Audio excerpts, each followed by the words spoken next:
He came to discuss one of Africa's worst conflicts, Somalia, Democratic Republic of Congo, and South Sudan.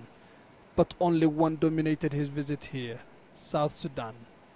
U.S. Secretary of State John Kerry is warning of a risk of genocide if the conflict there is not stopped soon. There are very disturbing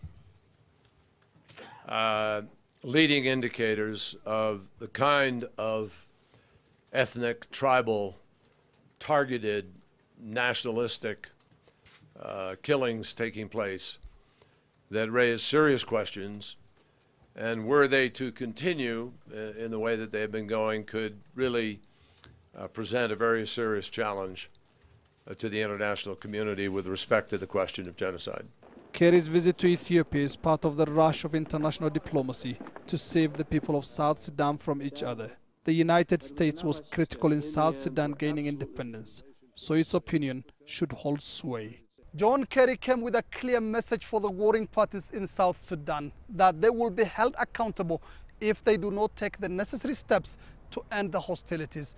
He also called on President Salva Kiir and his former deputy Riek Machar to show leadership and rein in those who are targeting people on ethnic ground. With peace talks between the two sides going nowhere, Washington and the governments of South Sudan's neighbors are seeking ways to pressure both sides to stop fighting. They are now threatening sanctions. Those who are responsible for targeted killings based on ethnicity or nationality have to be brought to justice. And we are actively considering sanctions against those who commit human rights violations and obstruct humanitarian assistance. It's a move welcomed by some. It depends on who the sanctions are on.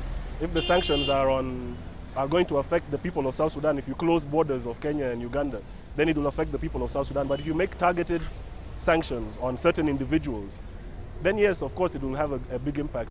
The U.S. Secretary of State also called for a speedy deployment of a regional stabilization force, which he said wouldn't be a token or be a toothless presence in South Sudan.